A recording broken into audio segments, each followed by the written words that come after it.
Hi, everyone, and welcome to Dreams Unveiled. This is episode 6. I'm Daun Whitaker. Behind the scenes is Bill Whittaker, who does all the editing and takes care of all of that stuff, and periodically has a really great dream to contribute. And sitting next to me is my dear friend Tina, and we're really happy to go over a couple of dreams with her. Yeah. So, right now, what I'd like to do is if you would take a moment and share the first dream with us. Sure. The first dream is a reoccurring dream that I've had for years, over 12 years. Well, no, about 11 years, which is that I take a flight from Rwanda to Brussels and I go to Starbucks there and have a mocha frappuccino. And every time they always give me something that I'm missing from America, whether it's a block of cheddar cheese, a cereal, Girl Scout cookies, just something that I've missed. And then I always sit down, enjoy it, and get back on a plane and go right back to Rwanda instead of coming back to America. Well, that is really an interesting dream. Now, you've heard her just talk about this dream. It is a very simple Yeah, dream. yeah. And it's been reoccurring for over 12 years. Mm-hmm. Or About not 11, over, yeah. So the time she went to Brussels, according to Tina, was Mhm. when her first trip back to America. She is a missionary that lives in Rwanda, and she is here with us for a while, so we're really glad to have her and her family. But this was the very first trip. She didn't Mhm. fly out of Brussels after that at all, right? Once Once. since then. Yeah, that's it. So let's talk about what all of that means. Mhm.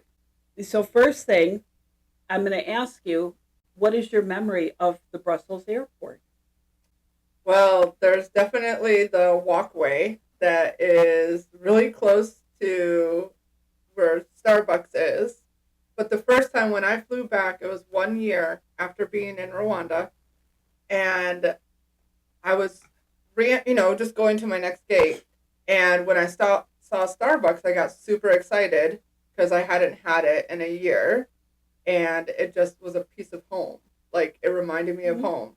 So like I can remember where the bathrooms were, where the moving walkway was, and all that. Like and how the Starbucks was set up, and like little display case in the front, and like going to the side, and where you order, where the what the tables were like, and where they were, and everything. So yeah, I have a very vivid memory of where Starbucks is in Brussels Airport.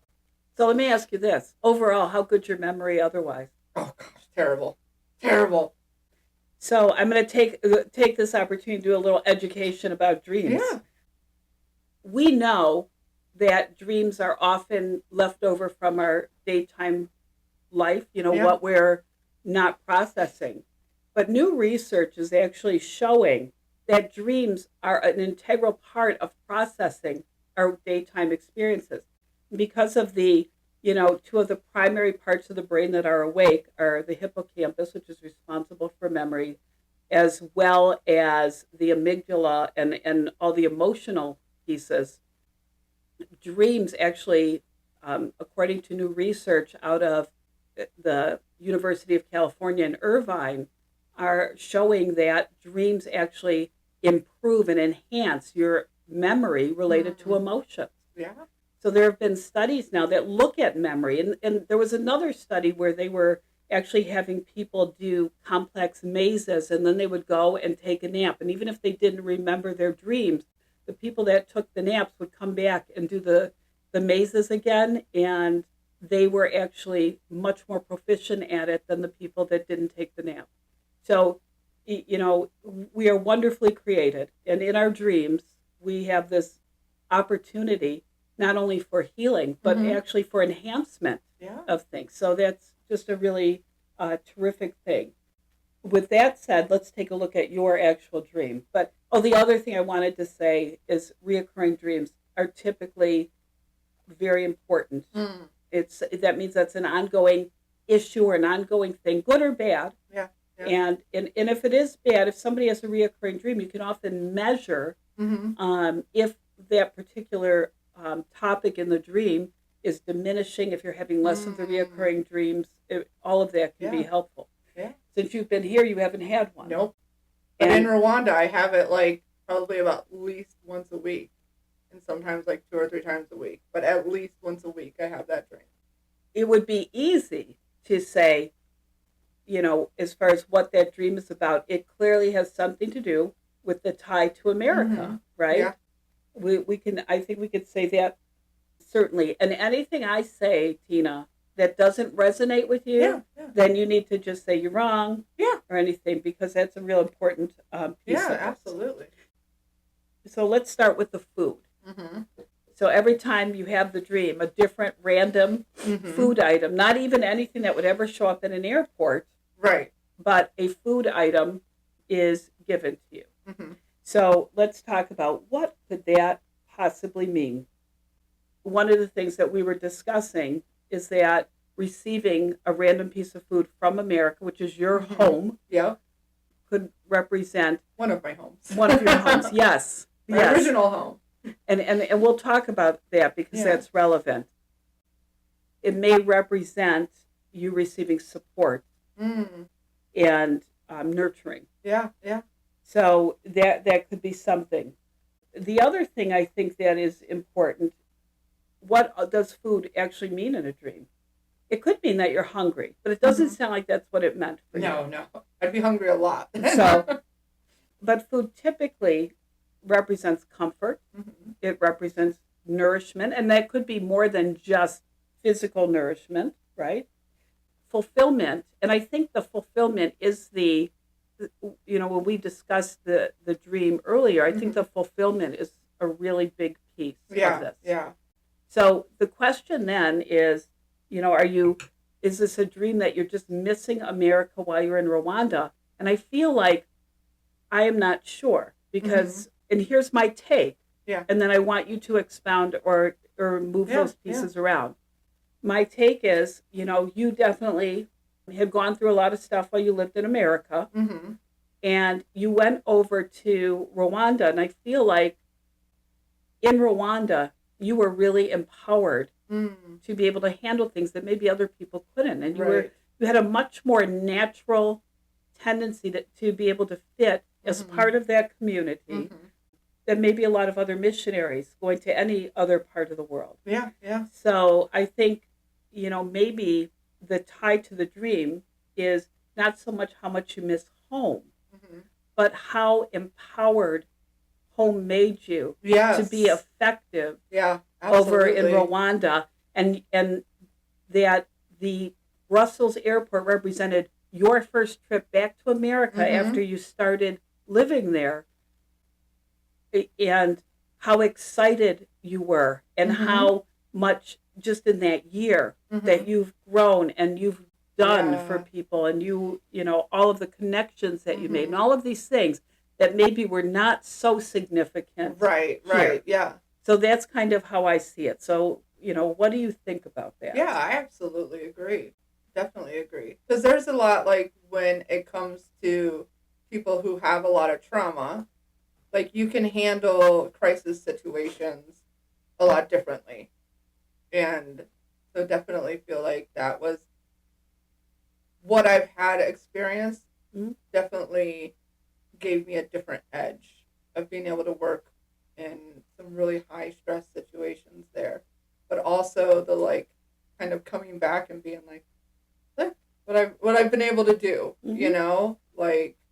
especially for me, because I spent a long time where people thought I would never be a productive member of society, really, because of my trauma. So I guess that makes sense of being like, this is what I've been able to build. This is what, God has been able to do through my life. Yeah, you came back empowered in a new identity. Yeah, absolutely. If you really think about it. Yeah, for sure. And you had confidence. Like over there, you had confidence in areas probably you didn't have confidence here. Right, yeah. And you were a mover and a shaker over there. And people looked at you with respect and, knowing that you were the person to go to when they needed help. Yeah. Right? And all of those things. So I think that Brussels airport represents to you all all of that. Right. and the food is And that I never actually go back to America. That's right. I always just go to the airport, have that, and then go back to Rwanda. Yeah. In my dream. And I think that's incredible. I really do think that's beautiful. Yeah, it is really cool. I'm just trying to think, was there anything else that when we were talking, I do, and when I went off on the tangent about the UC Irvine research, the reason is because we were talking about her memories of the airport and how clearly she remembered the airport, and that is not something that would have been expected. No. But it very, very much is likely, based on the research, that her dreams have enhanced the memories of the airport. So she probably doesn't remember any other airport or any part of one quite in the same way as that one, because she has had so many dreams about it. Yeah. So yeah, it's pretty cool to think that your dreams actually can help your memory. Yeah, for sure. And so I think that's great.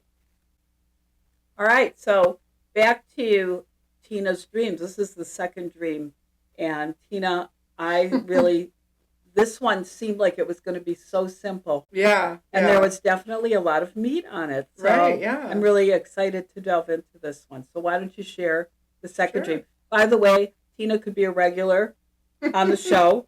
I do dream a lot. and I love that. And dreaming, and I think this is something that came out of that research study that we were citing, is that people that really dream a lot, that they have more positivity, especially if they're dreaming positive stuff. It helps them to cope with negative imagery and things like that in their life. So this is probably really wonderful. I mean, this is pretty impressive stuff. So share your other dream, please.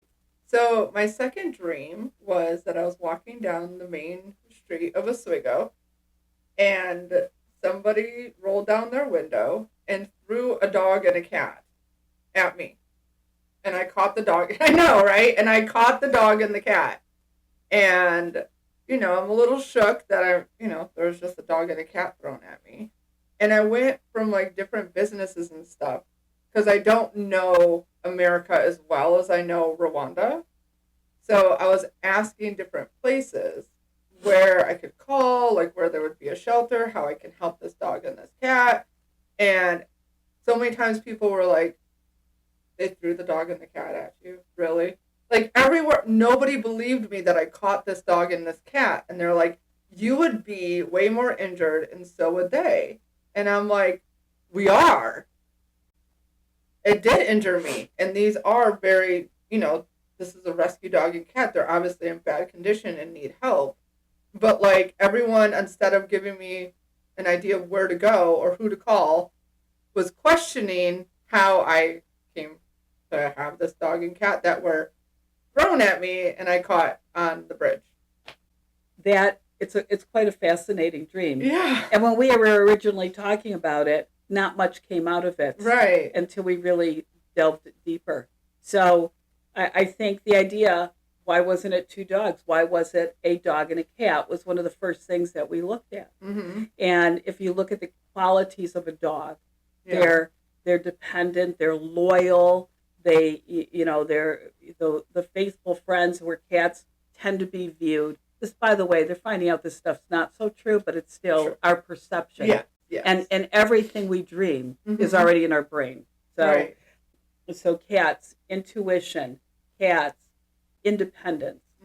And so there's a big difference between that. So we're looking at, different aspects of what the cat and the dog could be, but the reality is they're actually different aspects of you. Yeah. And so that was kind of cool. So here, I wrote this down, and I'm just going to say it.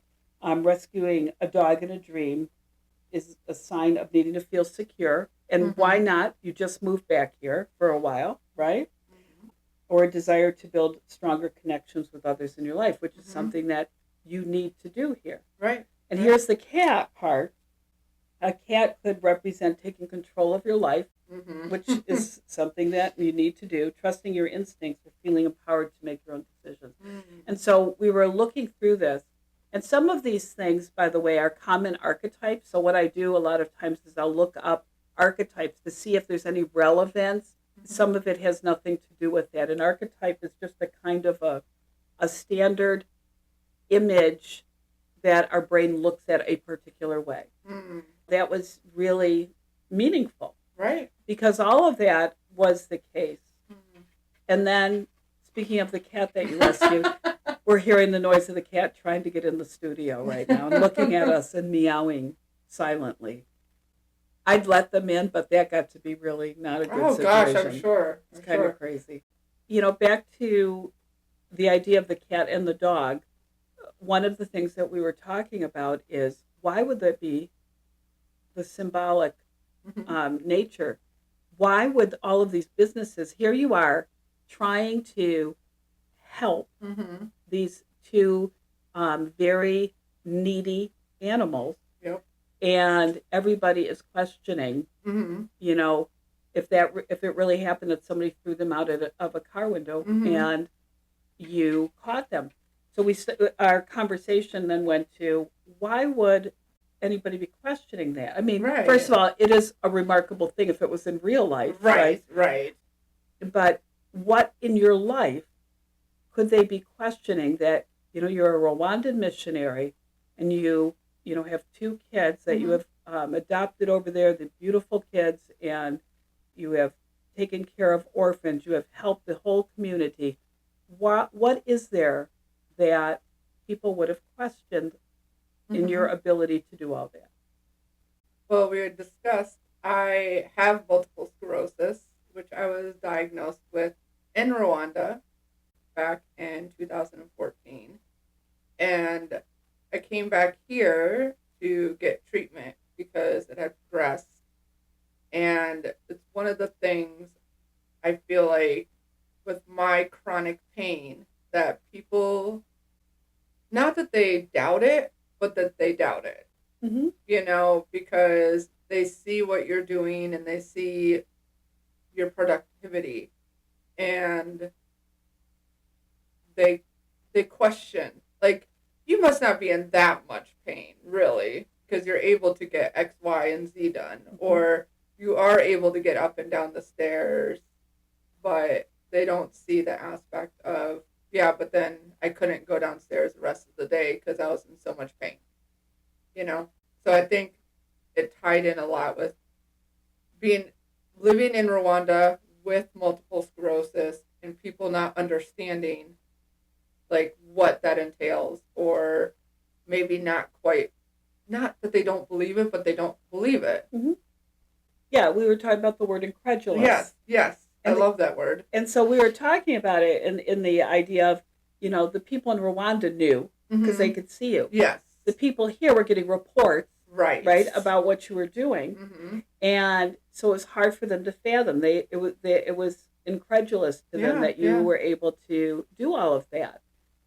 So because that was something that resonated with Tina, and it was Tina's idea. I was actually on another tangent that she's like, maybe this had something to do with the MS, and so we just went down that path, and that clearly was evident. It didn't take long at all.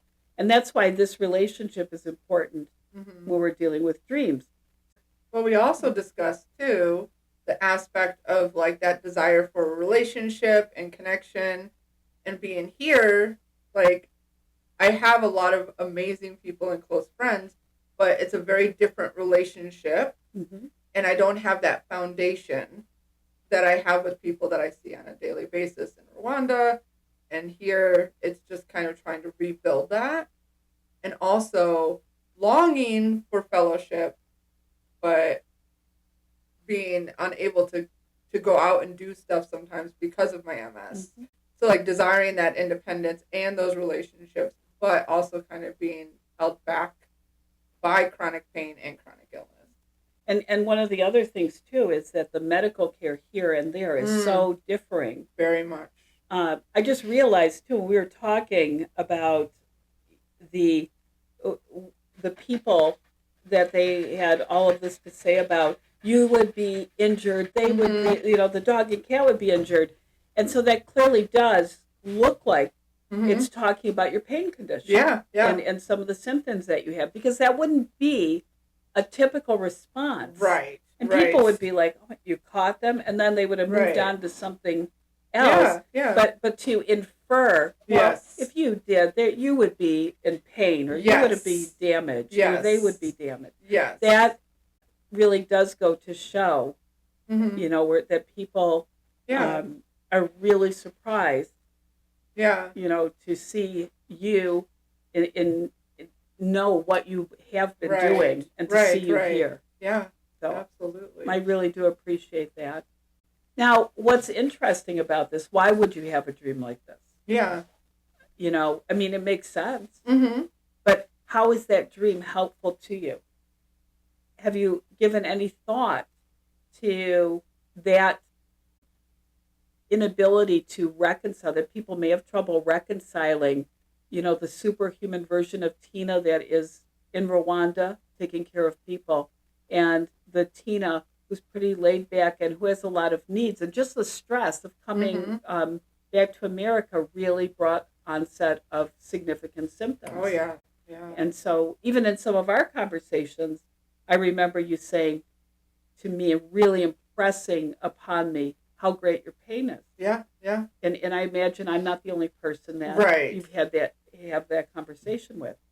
And so I think that the dream is really showing you how not just the pain Yeah. condition itself, but how it's affecting Mm-hmm. the relationship building and the being connected and all of that. Yeah. Because I also had in my mind, I thought of like, I'm going to come to the States. The medical care is going to be better. So like, it's just going to go up from here. And it went way back real quick. Mm. And all those connections that I had been, I guess, kind of like daydreaming about and really anticipating, like I wasn't able to participate. And so, yeah, it just all really fits into it and it makes sense. But I can see where like you're processing the situation, like where I'm processing like not being able to have the connections in the way that I had anticipated and just, trying to express to people the level of pain. And then, like, because also there's that aspect of a dream where like you kind of know what somebody else is thinking or what Yep. they're implying. So it kind of felt like you wouldn't have walked in here with them. Like if you really caught these Right. animals, like you would be more visibly injured. And with MS, like you don't see my pain, like the nerve pain that's, happens. People they can't physically see it happening. So it kind of feels the same way. Like if you were really in that much pain or you were that injured, it would be more obvious, And that pain is what's keeping me from those connections, Absolutely. Absolutely. So it makes sense. So I think that would be something great to work for. So let me ask you this, with both of these dreams, but Mhm. especially the second one, because I felt like when we were talking about it, that was a real revelation Yeah. for you to have. Do you think it's going to be helpful to have the understanding of those dreams that you Oh, have for now? sure. For sure. Like it kind of helps me see like where I'm kind of struggling to fit the pieces together Mhm. of both aspects of my life, of all those aspects of my life and aspects of myself and trying to kind of all fit them together. But it helps me, it definitely helps me process and see that I'm struggling to process it. So like putting some more focus into it.